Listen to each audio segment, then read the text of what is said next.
it made me feel like not getting this opportunity. And when I felt like you guys reminded me that I ain't without y'all. So what about Lil Wayne? Are you a fan of Lil Wayne?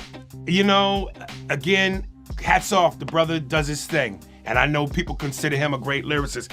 I can't get past his look. He looks like a gargoyle that should be on top of a New York City skyscraper protecting the city. It's just like even when with Lil Wayne and it was Drake and like so and there's no slight on Lil Wayne because I think he's a very capable rapper and I think he does his thing very well. But if your voice is on auto-tone, how do we know how great it is? You just don't know. Lil Wayne, once hailed as the self-declared best rapper alive, is deep in the middle of what fans are calling the most confusing chapter of his career. The 2025 Super Bowl was set to take place in his hometown, New Orleans, a perfect storm for the Young Money legend to finally secure the long-coveted halftime show slot. And for a moment, he believed he had it. According to Wayne himself, the NFL was dropping hints, encouraging him to be more visible, show face at the right parties, and get out of the studio. So he did just that, showing up at all-white parties hosted by Michael Rubin, snapping flicks with Tom Brady, even letting go of his usual studio hermit lifestyle. But then, silence. No official call, no confirmation, just a cold announcement. Kendrick Lamar was the headliner. To add salt to the wound, Kendrick performed in Wayne's city, right after dropping the most savage battle bars that took down Drake, Wayne's protege, his Young Money crown jewel. So imagine the sting. Not only did Wayne not get the slot, but Kendrick, who once praised Wayne and took cues from his blueprint, ended up using that very stage to cement his dominance. When Wayne addressed it in interviews, his confusion was clear. He admitted no one from the NFL ever directly contacted him about the slot, but still, he was sure he'd earned it. Even worse, he released a video saying the rejection broke him. That hurt a lot. You know what I'm talking about, it hurt a whole lot. I blame myself for not being mentally prepared for a letdown and for just automatically mentally putting myself in that position like somebody told me that was my position. It made me feel like not getting this opportunity. And when I felt like you guys reminded me that I ain't without y'all.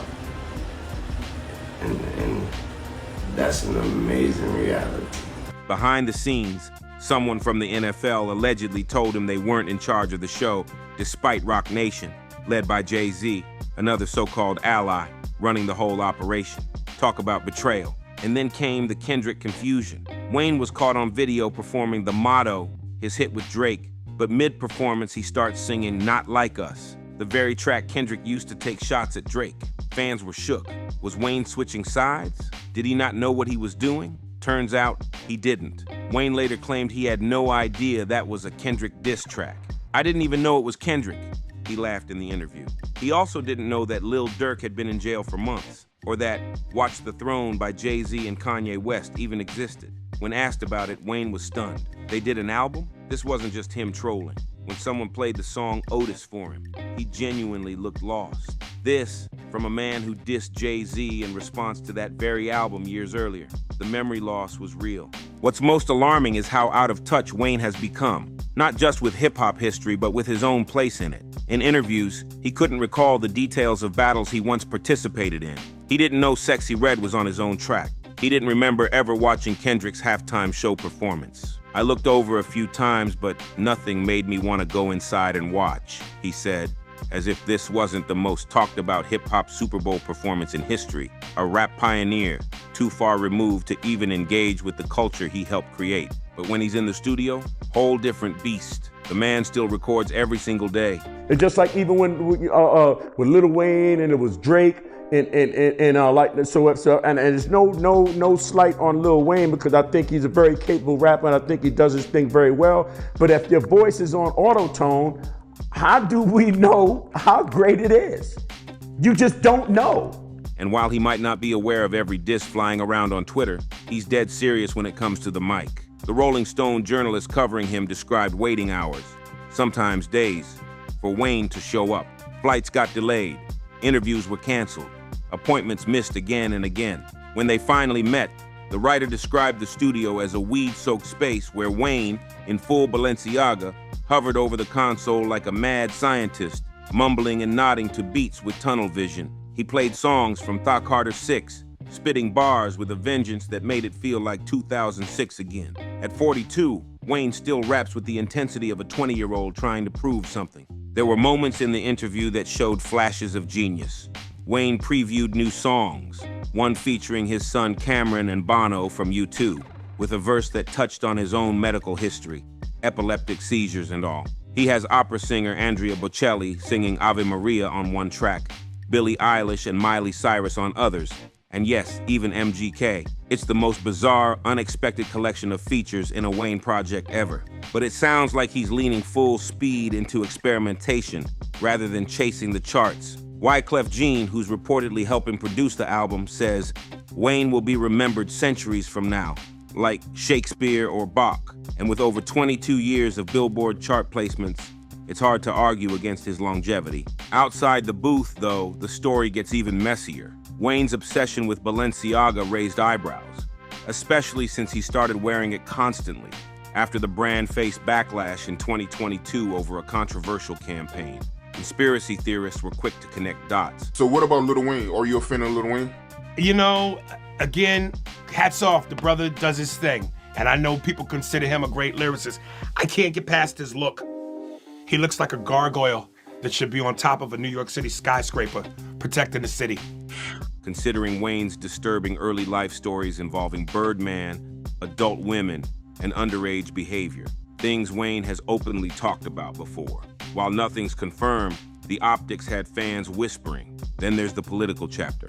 In 2020, when Wayne posed with Donald Trump just before the election, the backlash was immediate. But it turns out, it wasn't just a photo op.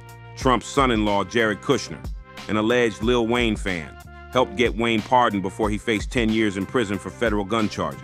Wayne says Trump had no clue what was going on in that meeting, cracking jokes the entire time. But that didn't stop him from signing off on the pardon.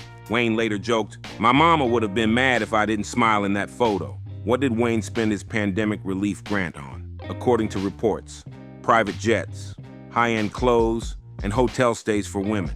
When asked about it, he had no clue what the interviewer was talking about. His manager jumped in, saying Wayne has nothing to do with his own money management. But when a journalist texted Wayne about it, he reportedly responded with, "Did you see my genitals?" And then added, "Any female that texts me gonna get a sexual comment. Don't like it? Suck my D." Real quote. Still, amid the chaos, Wayne's fatherhood seems to keep him grounded. He speaks proudly of his kids, especially his daughter Regina and sons who are beginning to rap. He said he'd be more shocked if they picked up pottery instead of a mic. He even hinted at doing a Like Father Like Son 2 album, this time with his actual sons instead of Birdman. As for the future, Wayne swears he's done with the Super Bowl dream. They stole that feeling. "I don't want it anymore," he said bitterly. He felt like he was set up, played. After putting himself out there and following all the rules, he didn't even get a call. The man who once ran the rap game now seems like he's running from it, avoiding headlines, ignoring drama, and diving deeper into his own world where ESPN and First Take are his primary news sources. Maybe that's what keeps him going. He's not caught up in clout games or streaming wars. He just wants to rap, to be the alien in the booth, spitting out punchlines that nobody else would dare write. And maybe that's the reason why, after 30 years in the game, Wayne is still here, detached from everything, yet somehow still relevant.